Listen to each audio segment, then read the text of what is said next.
अगले साल उत्तर प्रदेश में होने वाले विधानसभा चुनाव से पहले बयानों की सियासत तेज हो गई है। भाजपा के राष्ट्रीय प्रवक्ता सुधांशु त्रिवेदी ने मुस्लिम वोटों के ध्रुवीकरण पर टिप्पणी की। उन्होंने कहा कि यहाँ मुस्लिमों की स्थिति लैला की तरह हो गई है और उनके सामने कई मजनू खड़े हैं। एक समाजवादी पार्टी है जो मुस्लिमों से कहती है कि मेरा कारनामा तो देख, मैंने गोली चलवाई थी, और एक मजनू कांग्रेस है। सुधांशु त्रिवेदी के बयान पर असदुद्दीन ओवैसी ने पलटवार किया।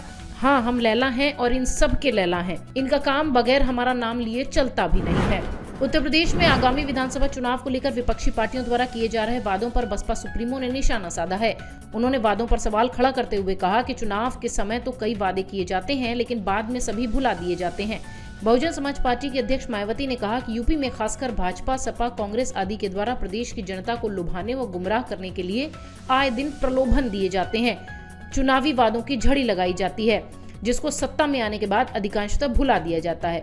अभी तक का इनका इतिहास ऐसा ही रहा है, जनता इनसे सतर्क रहे। भारतीय जनता पार्टी की तेज तर्रार नेता और मध्य प्रदेश की पूर्व मुख्यमंत्री उमा भारती ने आगामी चुनावों के उपरांत यूपी में सत्ता परिवर्तन की अटकलों को सिरे से खारिज करते हुए दावा किया है कि राज्य में एक बार फिर पूर्ण बहुमत से भाजपा की सरकार बनेगी। यहाँ पत्रकारों से बातचीत करते हुए भाजपा नेता उमा भारती ने कहा कि यूपी बदल गया है, यहाँ पहले जैसी स्थितियां नहीं रही। 2017 में यूपी विधानसभा चुनाव में भाजपा ने केंद्र की मोदी सरकार के महज 3 साल के कार्यों की सराहना करते हुए जनता का विश्वास हासिल किया था, लेकिन इस बार योगी आदित्यनाथ के नेतृत्व में सरकार द्वारा हासिल की गई उपलब्धियां सूबे में पार्टी की पुनर्वापसी कराएंगी।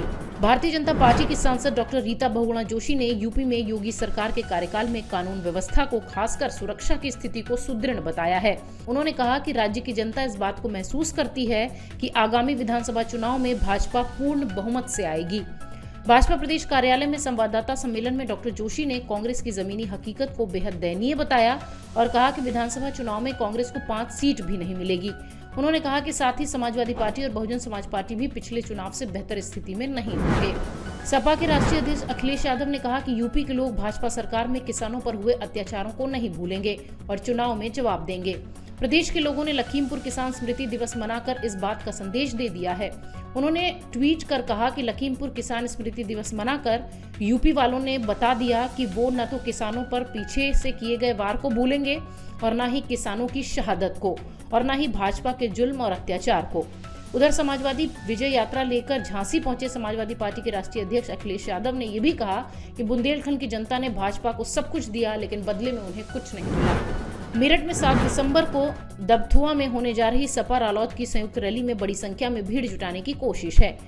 पार्टी कार्यालय पहुंचे सपा के प्रदेश अध्यक्ष नरेश उत्तम पटेल ने कहा कि रैली ऐतिहासिक होनी चाहिए, जिसकी गूंज पूरे प्रदेश में हो।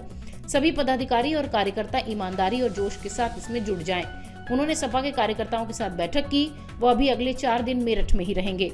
PWD गेस्ट हाउस में उनके रुकने की व्यवस्था भी की गई है। उदित राज को अखिल भारतीय असंगठित कामगार और कर्मचारी कांग्रेस का अध्यक्ष नियुक्त किया गया है। इस पद पर उदित राज की नियुक्ति के साथ ही कांग्रेस ने असंगठित क्षेत्र के मजदूरों को अपने पक्ष में लामबंद करने की रणनीति का खुलासा किया है।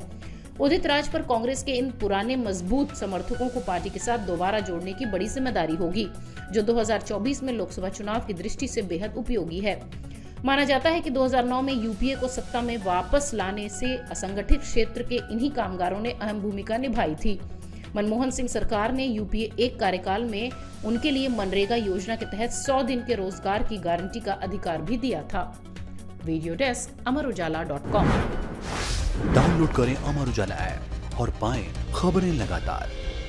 अगर आप ये वीडियो YouTube पर देख रहे हैं तो हमारे चैनल को सब्सक्राइब करें और बेल आइकन को दबाना ना भूलें। अगर आप Facebook पर ये वीडियो देख रहे हैं तो हमारे पेज को लाइक करें।